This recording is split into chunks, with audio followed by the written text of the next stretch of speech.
안녕하세요. DJ 현희입니다. 오늘의 사연 시작해 보겠습니다. 안녕하세요. 저는 꽃다운 28 박윤미라고 해요. 제 나이가 좀 어려서 놀라셨을지도 모르겠어요. 저희 엄마가 이 채널을 듣고 계시거든요. 그래서 저한테 여기서 들은 이야기들을 해주실 때도 있는데 세상에 어떻게 그런 사람들이 다 있나 싶은 이야기도 많더라고요. 그러면서 엄마랑 저랑 더 감사하며 살자 그러기도 했었는데 제가 이렇게 제 이야기를 하게 되는 날이 와버렸네요. 제가 이 나이에 무슨 대단한 일을 겪었길래 이런 사연을 보내나 하실 수도 있지만 제 이야기는 저희 아버지 세대로 거슬러 올라가는 조금은 오래된 이야기랍니다. 어린애 장난 같은 이야기는 아닐 테니 제 사연도 잘 들어봐 주시면 감사할 것 같아요.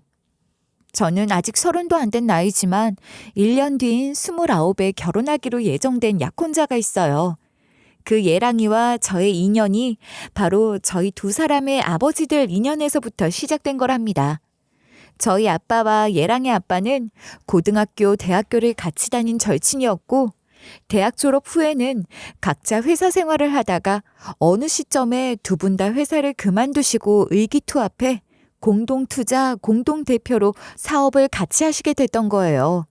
그 사업은 아빠의 아이디어로 시작된 것으로 공동대표라고는 해도 아빠 주도하에 시작된 사업이었고 그런 만큼 운영에서도 아빠의 결정권이 절대적이었던 것으로 알고 있어요. 아빠는 일찌감치 친환경 소재에 관심을 갖고 있었고 시멘트의 부원료로 재활용이 가능한 순환 자원인 석탄재, 저탄소 특수 시멘트를 중심으로 친환경 제품을 생산하는 사업을 구상하셨던 거예요. 아빠의 절친이자 저의 예비 시부인 아저씨도 아빠의 그런 구상에 공감했으니 아빠를 믿고 함께 사업 토대를 만들기 시작하셨던 거죠. 초반에는 두 분이서 정말 전국을 발로 누비며 고생도 많이 하셨다고 해요. 그렇게 고생한 끝에 사업이 어느 정도 기본 틀을 갖추게 된 거죠. 그리고 그쯤 아빠 사업에서 너무나 중요한 곳이라고 할 수 있는 시멘트 공장을 둘러보러 가셨던 아빠가 해당 공장의 노후된 설비가 무너지면서 발생한 사고로 돌아가시게 됐던 겁니다. 그게 제가 중학생일 때였어요. 사실 그 현장에는 원래 예랑의 아버지, 그러니까 예비 시부가 가기로 되어 있었던 건데 일정이 꼬여 아빠가 대신 갔던 것이고 그만 그런 사고를 당하고 만 거였어요. 그러니 예비 시부는 더욱 안타까워하셨고 엄마와 제게 죄인이다 하시며 무척 미안해하셨죠. 아빠의 끔찍한 사고가 있었지만 아빠가 일궈놓은 사업을 성공시키는 것이 아빠의 뜻을 이어가는 일이라 생각했던 예비 시부는 아빠가 다 만들어 놓은 계획대로 사업을 이어갔고 결국 성공을 이끌어냈습니다. 큰 사업권을 따냈던 날 예비 시부는 제일 먼저 엄마와 저를 찾아오셨고 엄마에게 이렇게 말씀하셨어요.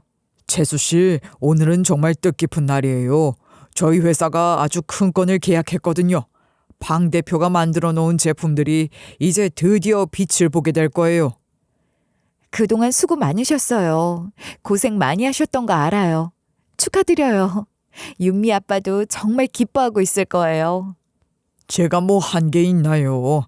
방 대표가 다 만들어 놓은 곳에 저는 숟가락 하나 얹은 것뿐이고 이제 그걸 저 혼자 맛있게 먹게 될 텐데 방 대표 생각하면 죄스러운 마음뿐입니다. 이제 그런 마음 가지지 마세요. 이렇게 사업을 성공시킨 것만으로도 그 빚 다 갚은 거라고 생각하셔도 돼요. 윤미 아빠도 그걸 제일 바라고 있었을 거예요. 아닙니다, 아닙니다. 그럴 순 없죠. 저는 평생 재수 씨나 윤미에게 사죄하는 마음으로 그 빚, 그 죄 갚는 심정으로 살 겁니다. 그러니 재수 씨도 당연하다 여겨도 받아주세요. 이건 제가 당연히 해야 하는 일이잖아요. 예비 시부의 그 말은 공수표가 아니었어요. 예비 시부는 엄마와 저를 끝까지 책임지려고 경제적 지원은 물론이고 마음도 많이 써주셨어요. 그러면서도 그 모든 것이 자신이 호의를 베푸는 것이 아니라 빚을 갚고 죄를 더는 것이라며 항상 겸손한 자세로 말씀하셨고 엄마에게도 한결같이 정중한 태도를 유지하셨죠. 제게도 참 따뜻한 분이셨고 저도 예비 시부를 아저씨 아저씨 하며 잘 따랐어요. 아빠가 돌아가시기 전에도 그렇게 잘 어울렸던 사이였으니 제게도 전혀 거부감이 없었거든요. 아빠와 예비 시부뿐만 아니라 양쪽 가족이 자주 어울렸던 건데 아빠가 돌아가시고 난 후에도 예비 시부와 친밀한 관계를 유지했으니 저와 엄마는 아빠 없이도 예비 시부 가족과 여전히 자주 어울리곤 했어요. 저는 외동딸이었던 반면 예비 시부는 자녀를 여러 뒀기 때문에 언니와 오빠들이 많은 것도 좋았어요. 그리고 그 집 막내 아들이 저랑 동갑인 제 예랑이 된 거랍니다. 모범생으로 예비 시부 속 썩이는 일이 없었던 언니 오빠들과는 달리 예랑이는 어렸을 때부터 사고만 치고 공부도 죽어라 안 해서 꼴통 소리 듣는 집안의 골칫덩이였어요. 그런데 희한하게도 제 말을 잘 들었거든요. 아주 어렸을 때부터 그랬었는데 엄마 말에 의하면 3-4살 때부터 예랑이가 그렇게 제 꽁무니를 따라다녔다는 거예요. 근데 여전히 그러는 게 신기하고 재밌다고 하시더라고요. 제 생각에도 예랑이가 어렸을 때부터 저를 많이 좋아했던 것 같긴 했어요. 예랑이가 제 말을 잘 듣는 데다가 제가 공부를 썩 잘했으니 예비 시부가 제게 예랑이 과외를 부탁하셨지 뭐예요. 제 자랑을 좀 하려고 하는데요. 저는 전교 1등을 맡아놓고 할 정도로 성적이 좋았어요. 약한 과목이나 어렵게 느껴지는 부분을 과외받기도 하고 사교육 도움을 전혀 받지 않은 건 아니지만 원체 공부머리가 있는 편인 것 같아요. 엄마 아빠 두 분 다 머리도 좋고 좋은 대학 나오셨으니 어렸을 때부터 집안 분위기도 학구적이었고 또 엄마 아빠랑 책 읽고 생각 나누는 것도 많이 하면서 저도 모르게 저절로 학습 노하우를 많이 깨친 거라고 생각해요. 하여간 그렇게 제가 예랑이 공부를 도와주게 됐는데 워낙 바닥인 성적이었으니 중위권까지 올리는 건 그리 어렵지 않았죠. 예랑이도 기본 머리가 나쁜 건 아니고 그저 진득하게 뭔가를 하는 걸 싫어했으니 공부하는 것도 어렵게 느꼈던 것뿐이었거든요. 제가 요령을 가르쳐주니 그게 잘 먹혔던 거예요. 성적이 그렇게 껑충 뛰어오르고 저랑 지내는 시간이 길어지며 사고치는 횟수도 줄어들었으니 예비 시부는 물론이고 예비 시모도 저를 너무 좋아하고 귀하게 대해주셨습니다. 그리고 저희가 고등학교를 졸업하고 20살이 되자마자 예비 시댁에게 조심스레 약혼 이야기를 꺼내셨던 거예요. 사실 예비 시모 입장에선 예랑이를 다룰 수 있는 사람이 저밖에 없고 제가 없으면 언제 다시 예전의 그 망나니로 돌아갈지 모르는 상황이니 어떻게 해서라도 저와 짝을 지어주고 싶었을 것이고 예비 시부 또한 그런 마음이 없지 않았던 데다가 거기에 더해 저를 며느리로 맞아 진짜 가족이 되어 엄마와 제게 진 빚을 제대로 갚고 싶은 마음도 있었을 거예요. 엄마는 예랑이가 워낙 철부지 같으니 걱정하는 마음을 비추시긴 했지만 예비 시부를 믿는 마음이 더 크셨으니 크게 반대하는 입장은 아니셨고 저는 솔직히 저도 예랑이가 좋았어요. 그래서 약혼을 하겠다고 말씀드렸는데 예비 시부가 얼마나 배려심이 깊으신지 약혼을 하되 경험할 거 다 자유롭게 경험하고 29살이 되면 결혼하라며 약혼 기간을 충분히 여유롭게 잡자고 하시더라고요.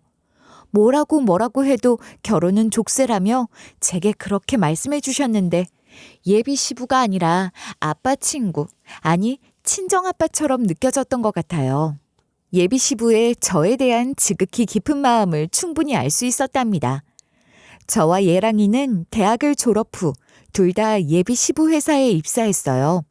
예랑이는 군대를 다녀왔지만 휴학 없이 공부를 이어했고 저는 예랑이가 군대 간 사이 어학연수를 갔다가 그게 좀 긴 여행이 되어버려 3년을 휴학하고 복학해서 대학을 졸업했으니 예랑이보다 오히려 졸업이 늦었고 입사도 1년 뒤에 하게 됐던 거예요. 저는 입사하자마자 예랑이와 같은 파트에서 일을 하게 됐는데 말하자면 저는 예랑이의 부하 직원으로 회사 생활을 시작한 거죠.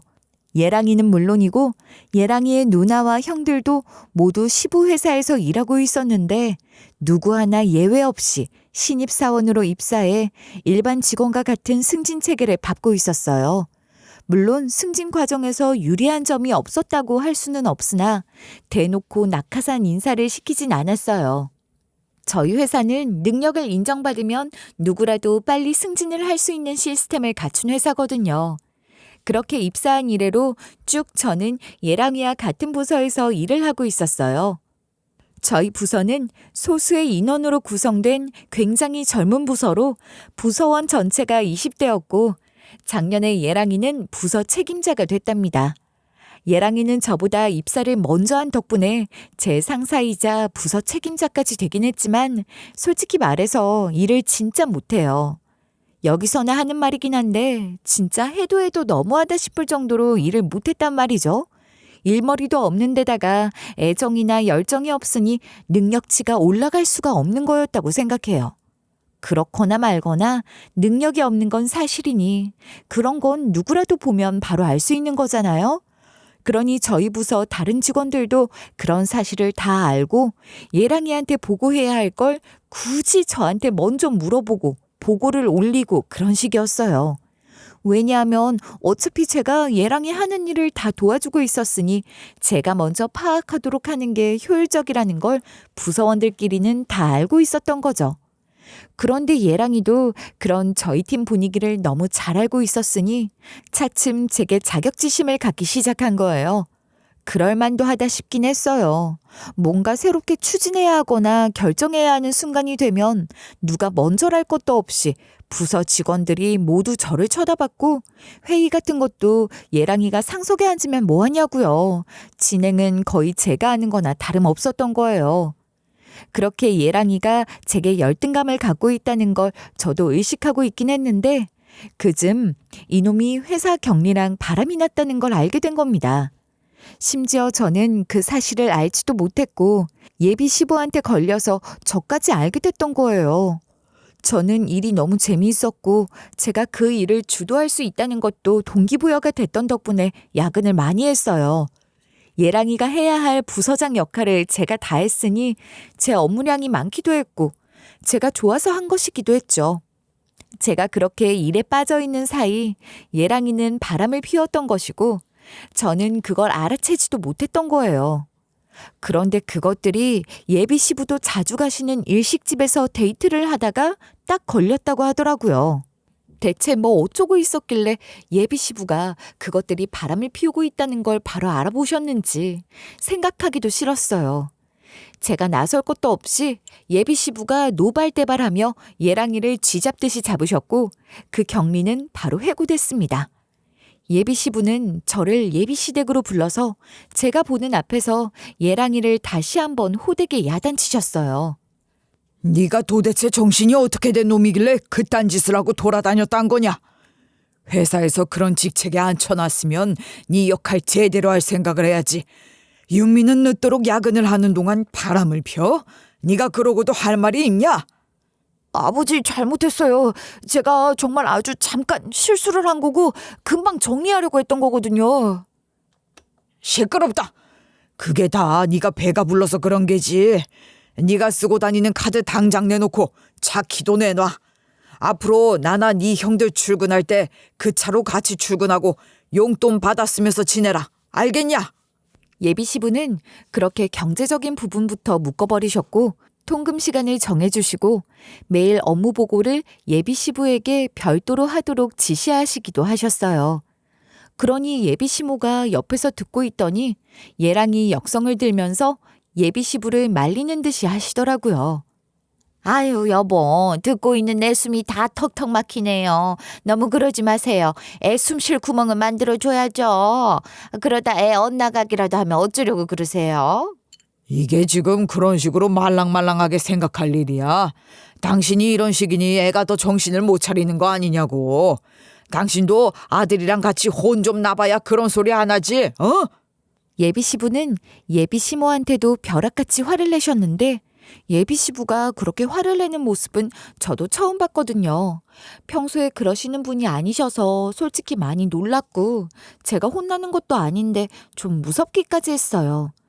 그러니 예랑이는 바로 무릎 꿇고 엎어져서 잘못했다고 빌고 예비 시모도 입이 쏙 들어가더라고요. 모자란 놈. 엎드려 사과를 왜 나한테 하느냐? 윤미한테 먼저 용서를 빌어야 할 거 아니냔 말이다. 네?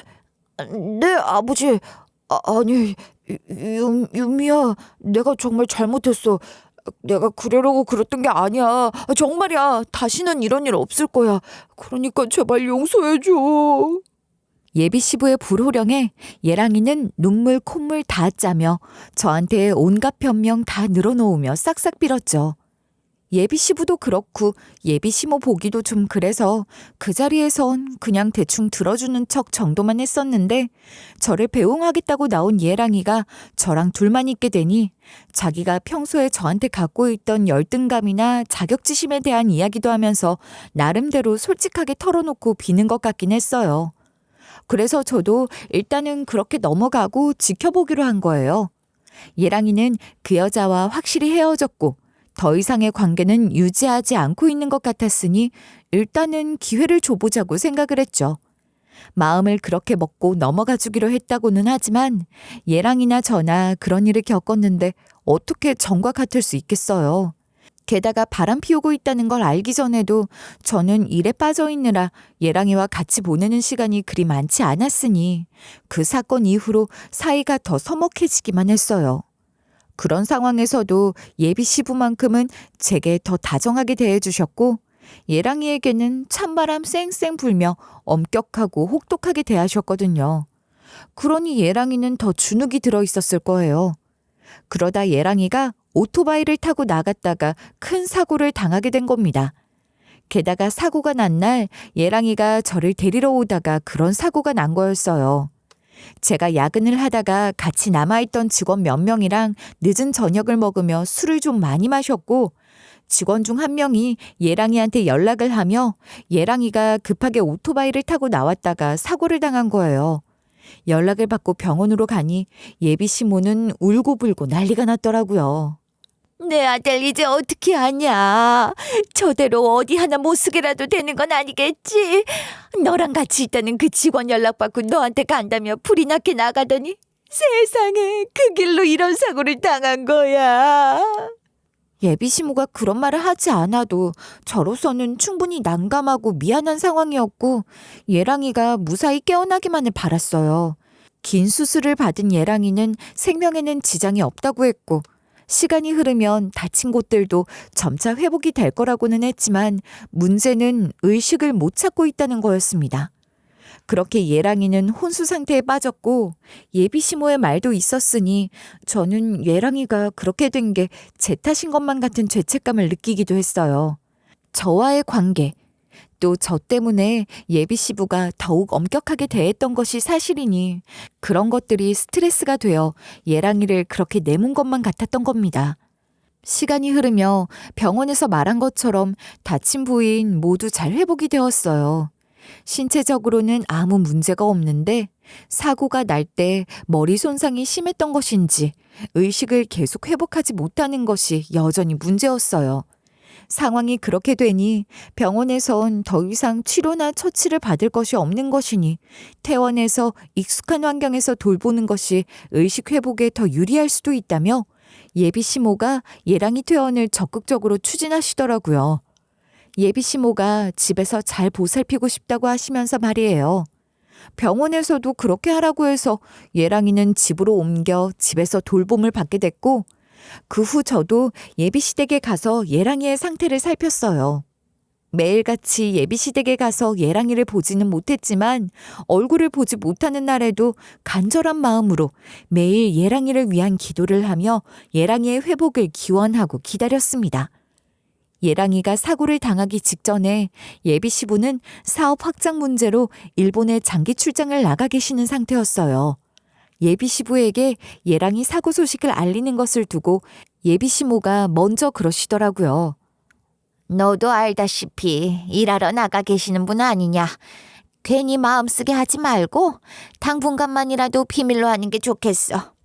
지 아버지가 알게 된다고 해서 뾰족한 수가 있는 것도 아니니 한국에 들어오실 때까지만이라도 알리지 말자는 거야. 네, 어머니, 알겠습니다. 그렇게 할게요. 아버님 돌아오시기 전에 깨어나면 얼마나 좋을까요? 꼭 그렇게 되면 좋겠어요. 저는 예비 시모의 말에 수긍했고 예비 시부가 돌아오시기 전에 예랑이가 깨어나기만을 바라는 마음으로 정성을 다했어요. 일이 일찍 마치는 날에는 꼭 들렀고 외근 중에도 잠깐 짬이 나면 들르기도 했고 주말에는 꼭 가서 예랑이를 보고 손잡고 기도하고 그랬답니다. 그날도 예랑이를 보러 가서 예랑이 침대 옆에 앉아 기도를 하고 있었는데 제 눈을 의심하게 하는 일이 생긴 거예요. 예랑이가 덮고 있는 이불이 잠깐 흔들리는 걸 본 겁니다. 저는 흡사 기적이라도 본 듯 흥분해서 소리를 지르며 예비시모를 불렀고 놀라서 달려온 예비시모에게 말했어요. 어머니, 제가 방금 이불이 흔들리는 걸 봤어요. 정말 이불이 흔들렸다니까요. 어머니 믿어지세요? 이것 좀 보시라고요. 저는 기쁨과 흥분에 도취되어 제정신이 아니었던 것 같아요. 그러면서 예비시모 보란 듯이 이불을 걷어젖히고 예랑이의 상태를 보려고 했는데 세상에! 아이고, 예랑이가 덮고 있던 이불이 흔들리는 건 예랑이 손에 쥐어진 예랑이의 휴대폰 진동 때문이었던 겁니다. 의식 없이 누워있는 환자 손에 휴대폰이라니요? 이게 대체 무슨 상황인지 파악이 잘 되지 않아 어리둥절해 있었는데 가만 보니 이상한 게 그것뿐만이 아닌 거예요. 이불 속 예랑이는 옷차림도 이상했던 겁니다. 상의는 병원에서 입던 것과 별반 다르지 않은 면으로 된 편한 티셔츠 같은 걸 입고 있었는데 기가 막혀서 이불 속에 숨겨진 하의는 글쎄 가죽 바지를 입고 있더라고요. 그 와중에 휴대폰 진동은 계속 울리고 있었고 저는 예랑이 손에 있던 휴대폰을 집어들었는데 잠금도 걸려있지 않아서 그렇게 계속 울려대며 오고 있는 깨통 메시지를 제가 다 보게 된 거예요. 그 메시지 내용이란 걸 보니 죄다 자기야로 시작하는 것들이더군요. 자기야 잘 들어갔냐? 자기야 오늘도 무사히 안 들키고 잘 넘어간 거지? 자기야 우리 언제까지 이렇게 지내야 해? 자기도 힘들고 나도 너무 힘들다. 자기야 사랑이 원래 이렇게 힘든 거냐? 우리 그냥 사랑하게 해주세요. 아주 꼴값을 떨고 있던데 그런 메시지를 보내는 건 바람났던 그 경리였던 거죠. 아니 이 정신 나간 것들이 아직까지도 이 꼴값을 떨면서 몰래 만나고 있었다는 거잖아요. 제가 그 메시지들을 하나하나 읽는 동안 정신 말짱하면서 의식 없는 척 누워있던 예랑이는 움직움직하면서도 끝까지 누워있던데 그런 예랑이 멱살을 잡고 일으켜 앉혀놓고 순식간에 있는 힘을 다해 뺨을 후려치고 말았어요. 그러니 그제야 비명을 지르며 맞은 뺨 움켜쥐며 눈을 뜨는 거예요. 예비시모는 어쩔 줄 몰라 하며 발만 동동 구르더니 예랑이가 맞는 꼴을 보고 나니 그러더라고요. 이거 이놈아, 그러게 휴대폰 그걸 뭐하러 이불 속에 갖고 있었냐고. 이걸 다 들켰으니 이제 어쩔 거냐, 어쩔 거야. 아이고 내가 못 살아. 예비시모는 그렇게 절망하며 주저앉는 거예요. 그러니까 예비시모는 처음부터 모든 걸 다 알고 있었던 거고 굳이 병원에서 집으로 옮겼던 것도 다 같은 이유. 모자가 짜고 나를 속이고 있었던 거잖아요. 저는 얘랑인 꼴도 보기 싫고 그 목소리도 듣기 싫어서 예비시모에게 말을 했어요. 그러니까 어머님은 다 알고 계셨던 거죠? 이러시려고 굳이 집에서 간호하겠다고 하셨던 거예요? 이게 다 뭐예요? 어떻게 된 일인지 말씀을 해보세요. 제가 그렇게 다그쳐 물어도 예비시모는 입 꾹 닫고 묵비권 행사라도 하려는 듯 죽어도 입을 안 여는 거예요. 그래서 제가 제 핸드폰 집어들고 예비시부 번호 누르면서 그랬어요. 제가 지금 바로 이 통화 버튼 눌러서 아버님께 사실대로 다 말씀을 드려야겠어요? 그래야 말씀을 하실 거냐고요. 어떻게 된 일인지 당장 말씀 안 하시면 전 이대로 전화 걸 거예요. 아니야, 안 된다. 내가 다 말할 테니 전화기 내려놔. 내가 다 얘기해 줄게. 예비시부를 들먹이며 다 이야기하겠다고 했더니 예비시모는 그제야 벌벌 떨면서 그것만은 참아달라면서 사실대로 이야기를 하기 시작하더라고요. 그러면서 하는 얘기가 예비시모는 예비시부가 저희 집에 그렇게 신경을 많이 쓰는 게 처음부터 마음에 안 들었다는 거예요. 아빠 없는 저를 며느리로 들이는 것도 못마땅했고 제가 며느리감으로 탐탁지 않았다고 고백을 하더라고요. 사실 나는 그렇게 네가 썩 마음에 들지도 않았는데 너 때문에 내 아들이 제 아버지한테 인정도 못 받고 늘 너한테 치이기만 하는 게 싫었어. 그래서 내가 이렇게 하자고 했다. 그런 거라면 진작 사실대로 말씀을 하셨어야죠. 이런 말도 안 되는 일을 벌이시면 어떡해요? 언제까지 저를 속이실 작정이셨어요? 내가 이렇게 말한들 너희 시아버지한테 이런 게 씨알도 안 먹힐 게 뻔하지 않니? 내가 오죽하면 이런 생각까지 했겠냔 말이다. 그러니까 예비 시모랑 예랑이는 저한테 먼저 저 때문에 예랑이가 다쳤다는 죄책감을 심어준 다음에 오토바이 사고로 위장해 의식 없는 척 좀 누워있게 하다가 제가 심리적으로 압박을 받고 힘들어할 즈음 저를 위하는 듯이 말하며 저를 놓아주고 파혼하는 것으로 하려고 했다는 거예요. 설명을 듣고도 납득할 수 없는 그 상황에 그저 기가 막혀하고 있는 제게 예비 시모가 덧붙여서 말을 했어요. 내 아들도 너 때문에 스트레스가 이만저만이 아니었는데 그런 너랑 결혼해서 평생 그렇게 살고 싶었겠어? 그러니 너도 너 싫다는 남자 앞길 막지 말고 그냥 파혼하는 게 좋지 않겠냔 말이다. 어차피 이 결혼 처음부터 애들 아버지가 나서서 정략 결혼처럼 성사시켰던 거잖아. 그게 무슨 의미가 있겠니? 예비 시모가 그런 말을 하는 동안 예랑이는 계속 저한테 맞은 뺨이나 만지작거리며 너무 아프다고 시뻘겋게 된 거 아니냐, 시퍼렇게 되는 거 아니냐 하며 투덜투덜거리는 거예요. 철딱서니 금쪽이가 따로 없는 거죠. 저는 그런 예랑이를 한심하게 쳐다보며 마지막으로 확인을 할 작정으로 물어봤습니다. 그게 그렇게 아프니? 네가 한 짓을 생각해봐. 그게 그렇게 아파? 어머님이 하신 말씀은 다 뭐야? 그게 다 사실이야? 네 입으로 말해보란 말이야. 아, 진짜 사람 짜증나게 하네. 엄마한테 들었으면 됐지 뭘 더 듣고 싶은 건데. 그래, 이왕 이렇게 된 거 내가 더 솔직하게 말해줄게. 너 좀 이용해 먹고 적당할 때 헤어지려고 했던 건데 어쩌다 보니 시간이 이렇게나 된 것뿐이야. 오래 만나다 보니까 여기까지 온 거지. 나 너 질린 지 한참 됐어. 저를 보며 진짜 질린다는 표정으로 입에 담지 못할 육두문자를 내뱉으며 말하는 예랑이를 보니 그제야 저도 모든 게 실감이 나고 사실로 받아들여졌던 것 같아요. 그리고 말할 수 없이 화가 났죠. 뭐가 어쩌고 어째? 기가 막혀서 멍청한 새끼 주제 누가 누굴 이용해 먹었단 거야? 너 같은 거 만난다고 허비한 금 같은 내 시간이 아까워 죽을 지경이지. 나도 아쉬운 거 하나 없어. 네가 그렇게 잘났냐? 그렇게 잘났으면 내가 너 여자로 안 보이기 시작한 지 한참 됐다는 건 왜 몰랐을까? 그것도 몰랐던 주제에 뭘 잘난 척이야. 그럼 뭐가 좀 나아지냐? 빈정거리는 예랑이를 보니 그야말로 참담한 심정이었습니다. 기가 막혔죠. 야, 내가 너 인간 만들어줘. 회사에서도 온갖 뒤치다거리 내가 다 해줘. 집에서는 금쪽이 막내라고 네 엄마가 오냐오냐 하며 아버님 눈 가리고 온갖 커버 다 쳐주고 있었으니 네가 현실 파악을 전혀 못하고 있는 것 같은데 너 나 없으면 아무것도 아니야. 알아? 글쎄, 내일은 내가 알아서 할 테니까 걱정 말고 엄마 말대로 파혼이나 해줘. 아버지한테도 네가 알아서 잘 얘기하고. 너 설마 나한테 이런 대접 받고도 나랑 결혼하겠다고 할 건 아니지 않아? 끝까지 적반하장으로 나오는 그 인간을 보니 온몸이 부들부들 떨리고 어떻게든 저 인간 응징을 해줘야겠다는 생각밖에 안 들었던 것 같아요. 그런데 제 손에는 예랑이 핸드폰이 들려 있었잖아요. 의식 없는 척 해보겠다고 가죽 바지 입은 거 들켜놓고도 꼼짝 못하고 누워있었으면서 손에 쥐고 있던 핸드폰 제가 빼가는 거 막지도 못했던 찌질한 놈 아니었냐고요. 그러니 저는 제 손에 들고 있던 예랑이 폰에서 그 경리년이랑 주고받은 깨톡 메시지 내역이나 통화 내역 같은 것들을 다 캡처해서 제 폰으로 전송했어요.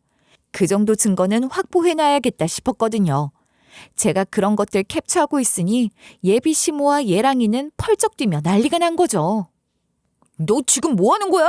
내 폰 들고 뭐 하는 거냐고? 지금 그거 캡처해서 뭐 하려고 하는 거야? 내 폰 일이네. 엄마, 저 폰 좀 당장 뺏어봐. 이 폰 내 손에서 뺏어가는 순간 나는 바로 아버님한테 전화해서 사실대로 다 고해버릴 거니까 그거 무서우면 가만히 있어. 제가 또 저렇게 겁을 주고 그러네. 예, 너 일단 가만히 좀 있어봐. 핸드폰이고 뭐고 너희 아버지한테 제가 전화해서 고자질하면 다 끝장이야. 일단 분위기를 좀 만들어야 할 거 아니냔 말이야. 그럼 지금 가만히만 있으면 당장 아빠한테 이러거나 그러진 않겠다는 거지? 약속하는 거지? 찌질한 놈은 그렇게 제게 몇 번이나 확인을 하고 부탁을 하며 꼬랑지를 내리던데 예비 시부가 무섭긴 무서운가 보다 싶었어요. 그건 예비 시모도 마찬가지인 거죠.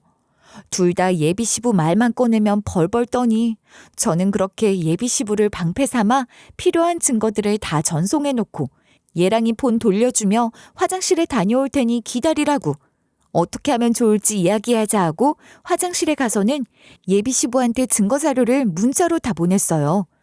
전화를 드리고 싶었지만 이야기가 길어질 것 같기도 하고 밖에서 제 목소리를 듣고 화장실 문이라도 부술 것 같아 일단 예비 시부가 상황을 짐작할 수 있게 몇 가지 보내놓은 거죠. 그리고는 다시 예랑이와 예비 시모에게 돌아가서 차분한 목소리로 방금 예비 시부에게 증거 자료를 다 보냈다고 했더니 예랑이와 예비 시모 둘 다 눈이 뒤집어지며 난리치더군요. 연락 안 하기로 해놓고 이렇게 바로 알리면 어떡하냐며 달려들어 제게 손까지 댔습니다. 너 때문에 이제 내 아들 제 아빠한테 맞아서 저 세상 갈지도 모르는데 어쩔 거야? 네가 책임질 거야? 이 못된 것, 이 영악한 것. 예비 시모는 제 머리채까지 잡고 흔들었고 제가 예랑이 뺨을 올려붙였던 것 이상으로 맵게 제 뺨도 후려치며 울고불고 하는 거예요. 저는 일단 예비 시모가 저를 험하게 다루는 걸 당해주고 있기는 했어요. 저도 같이 달려들어 무슨 짓이라도 할 수 있었고 그러고 싶은 심정이기도 했지만 그러지 않았어요. 제게는 다른 생각이 있었고 할 일이 있었으니까요. 그렇게 당할 만큼 당하고 예비 시댁에서 나왔는데 그런 제게 예비 시부가 바로 연락을 해오셨어요.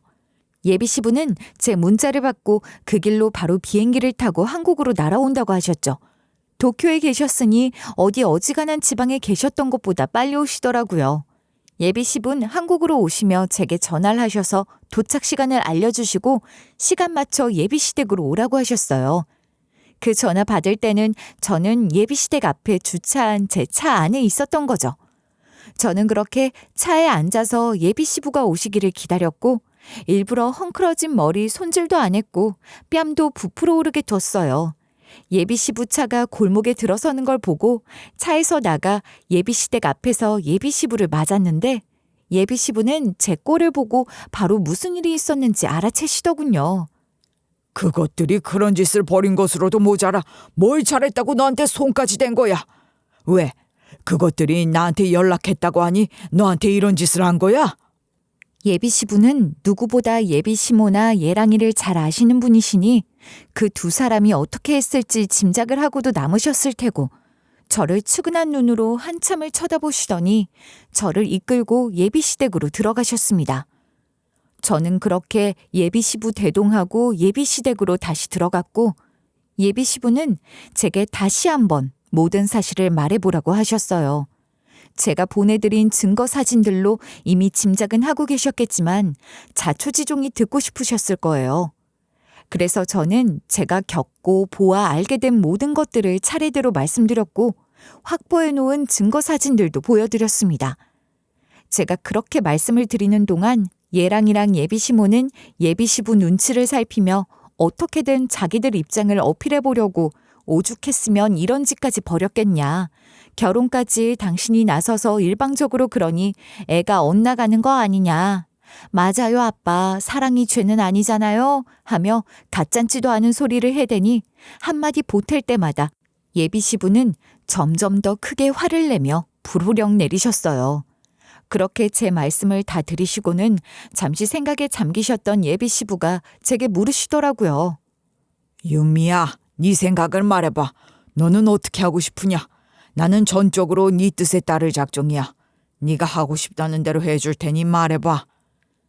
아버님 죄송하지만 전 이렇게는 아버님 며느리가 될 수 없을 것 같아요. 파혼하는 게 맞다고 생각해요. 파혼하고 싶어요. 제가 그렇게 예비 시부에게 말씀을 드리는데 그 순간 예랑이랑 예비 시모 얼굴에는 화색이 돌더라고요. 그걸 제가 보고 말았는데 참 허망하다는 생각이 들었습니다. 일이 그 지경이 되어서도 제가 파혼을 하겠다고 하니 결국은 자기들 뜻대로 됐다 싶어서 좋아하는 꼴이라뇨. 그런 인간인 줄도 모르고 그동안 그 인간 뒤치다꺼리 했던 걸 생각하니 화가 치밀어 올랐어요. 제가 그렇게 말하니 예비 시부는 전적으로 내 뜻에 따르겠다고 하시며 2번 묻지도 않으시며 그렇게 하자고 하셨고 이어서 제게 그러시더라고요. 너희 아빠 돌아가시고 나는 너를 내 딸이라 여기며 네가 크는 것도 지켜봤고 며느리 삼고 싶은 욕심에 부족한 내 자식이랑 짝지어 주려고 약혼 얘기까지 했던 건데 그때 네가 흔쾌히 좋다고 해서 얼마나 기뻤는지 모른다. 그건 저도 마찬가지였어요. 저도 아버님을 아빠처럼 생각했고 아버님 며느리가 돼서 평생 가족으로 살 수 있다는 게 너무 좋았거든요.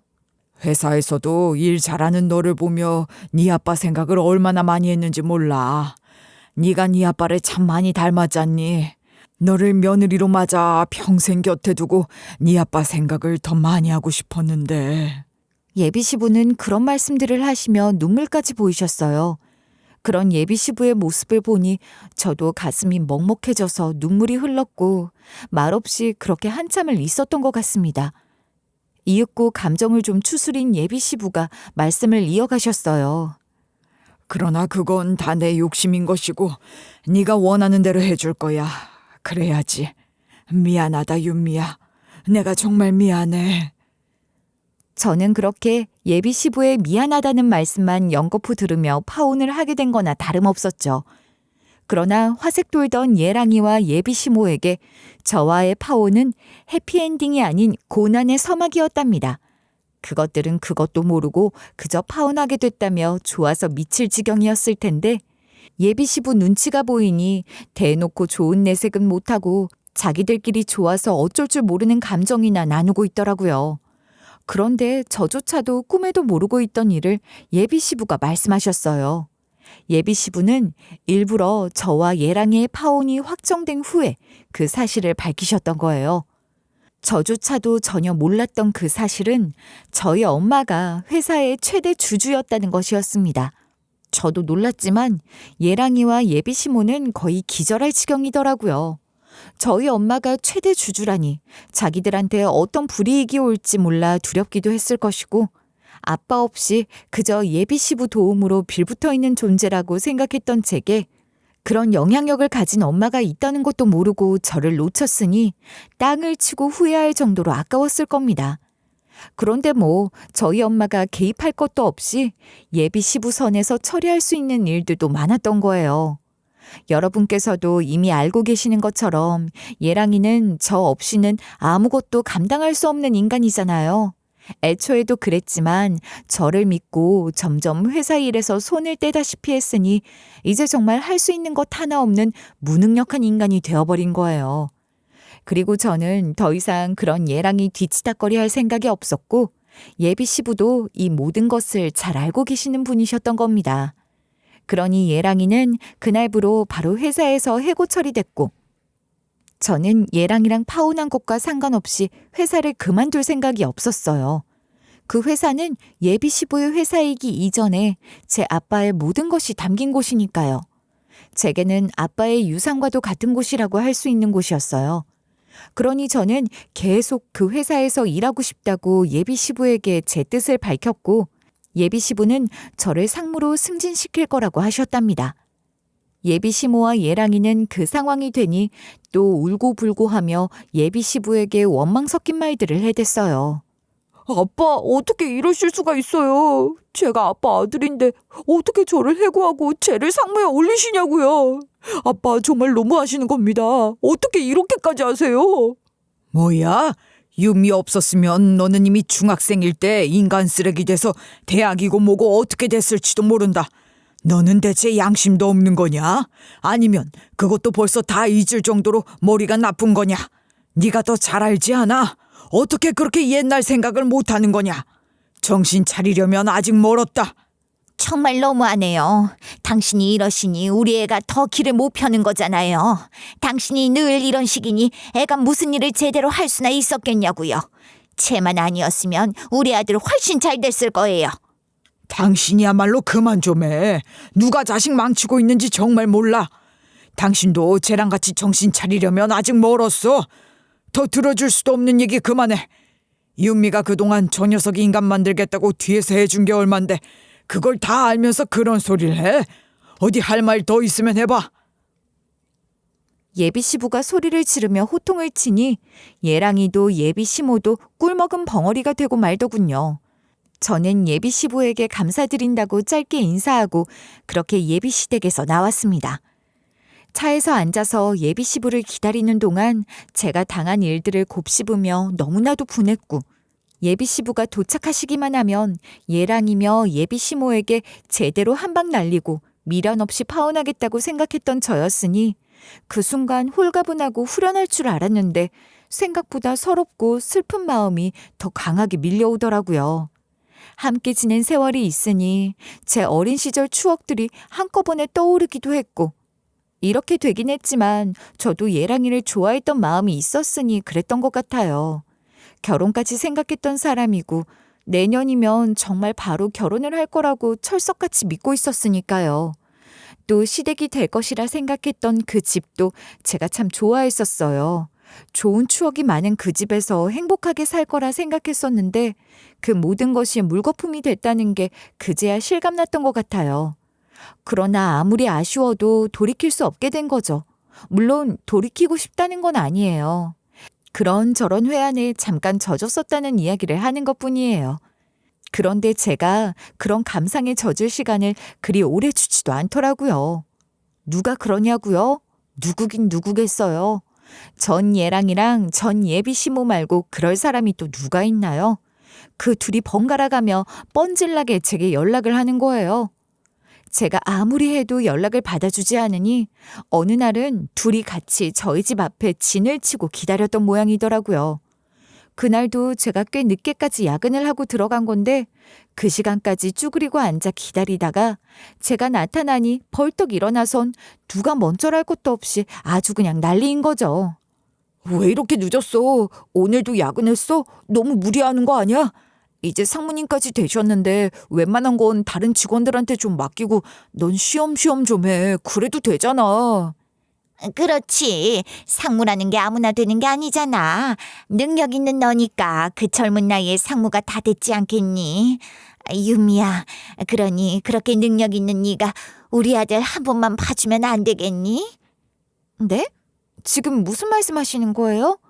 야, 너 지금 너희 엄마까지 모시고 와서 남의 집 앞에 진치고 뭐 하는 짓이야. 당장 모시고 가.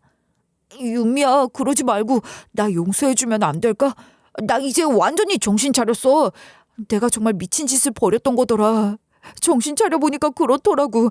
정말 잠깐 스쳐가는 것 같은 일탈이었어. 미안해.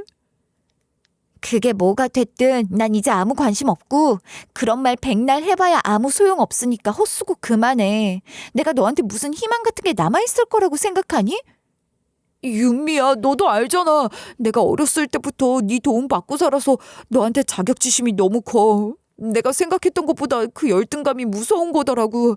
내가 못난 놈이라 그래. 네가 나를 다시 좀 도와줘. 부탁해. 그놈의 자격지심 열등감. 이제 그 소리 정말 지긋지긋해. 약발 끝난 지가 언젠데 아직도 그딴 소리를 해? 내가 네 말을 아직도 믿어줄 거라고 생각하니? 이번에는 정말 다르다. 다르고 말고. 내가 내 아들을 모르겠니? 척 보면 아는데 이번에는 정말 제대로 정신 차린 거야. 다시는 그런 짓 안 저지르고 네 말만 잘 듣고 살고 싶다더라. 그러니 네가 한 번만 받아줘. 아무리 싹싹 빌어도 소용없는 거예요. 저는 그딴 얘기 들어줄 생각이 추워도 없으니 단칼에 자르고 집으로 들어와 버렸죠. 전 예랑이나 전 예비 시모가 하는 얘기들이 진심 한 방울 섞이지 않은 가식이라는 게 너무나 또렷하게 보이더라고요. 저희 엄마가 최대 주주라고 하고 또 거기다 예비 시부 신임 받는 제가 칼자루를 쥔 것 같으니 저를 이용해서 다시 회사에서 어떻게라도 비벼보려고 하는 것일 뿐 그것 외에는 어떤 것도 진심이 아니라는 걸 저도 이제 너무 잘 알고 있답니다. 제가 단호하게 나오니 그것들은 저희 엄마에게도 찾아가서 빌고 매달리고 했어요. 엄마가 최대 주주이니 그 권리 행사에서 예랑이 살려달라는 거죠. 그런데 저희 엄마가 왜 그렇게 해주겠어요? 그런데도 예비 시모는 애들 인연이 보통 인연이냐, 갓난쟁이 때부터 같이 자란 거나 다름없지 않냐, 이런 인연이 부부로 맺어지지 않으면 그게 더 이상한 거다 하며 자기 아들 다시 저희 엄마 사이로 밀어 넣으려고 하고, 예랑이도 저희 엄마한테 평생 잘하며 살겠다, 아들 하나 생겼다는 생각 드시게 하겠다며 온갖 소리를 하더라는데 어이없는 거죠.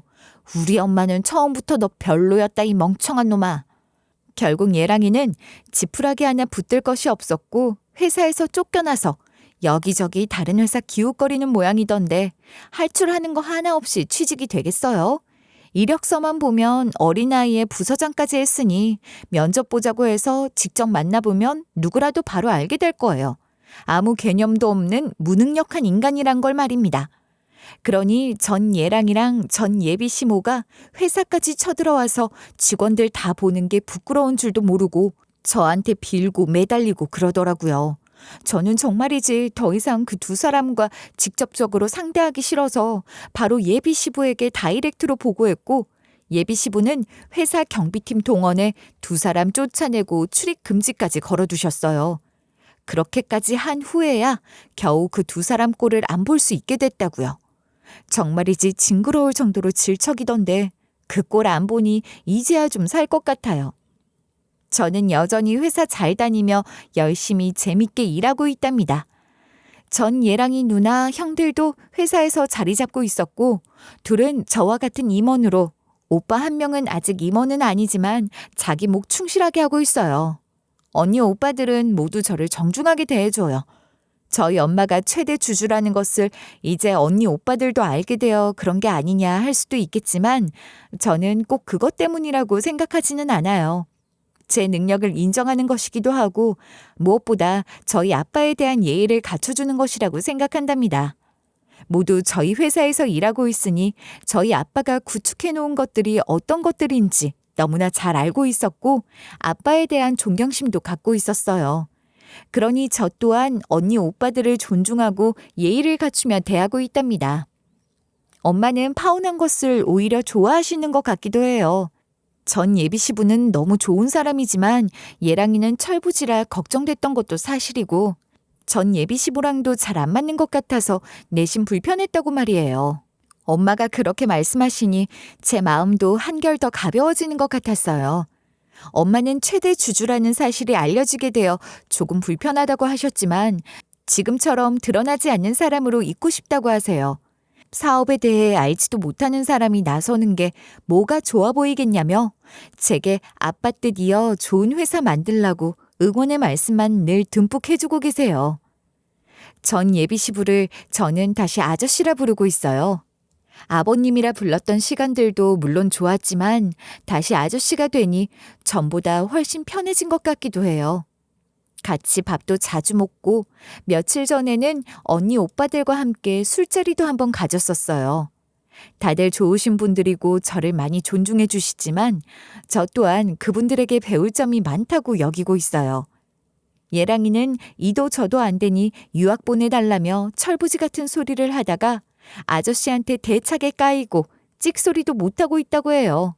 아저씨 말씀으론 용돈도 싹 다 끊어버렸으니 뭐라도 해서 돈 벌어 오겠지 하시더라고요.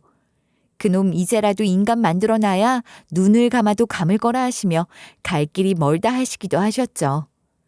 이전 예비 시모도 더 이상 전 예랑이 감싸지 못하고 고분고분하다고 해요. 아저씨가 전 예비 시모도 돈 쓰는 것부터 제약을 다 걸어놔서 전 예비 시모도 완전히 죽어 지내는 모양이더라고요. 저는 아빠가 남긴 이 회사에서 아저씨와 함께 아빠가 바라던 것, 또 저희가 추구하는 것들을 계속 이뤄내고 싶은 마음입니다. 어쩌면 처음부터 이렇게 되는 게 맞는 거다였다 싶어요. 파혼이라는 게 제게 아무것도 아닌 일이 아니었고 또 그 과정이 너무나도 기막혔기 때문에 저도 나름 타격을 입긴 했었지만 그런 일들이 있었다고 해서 달라지는 건 없더라고요. 그러니 저 또한 달라지는 것 없이 열심히 제 인생 살면 된다고 생각하게 됐어요.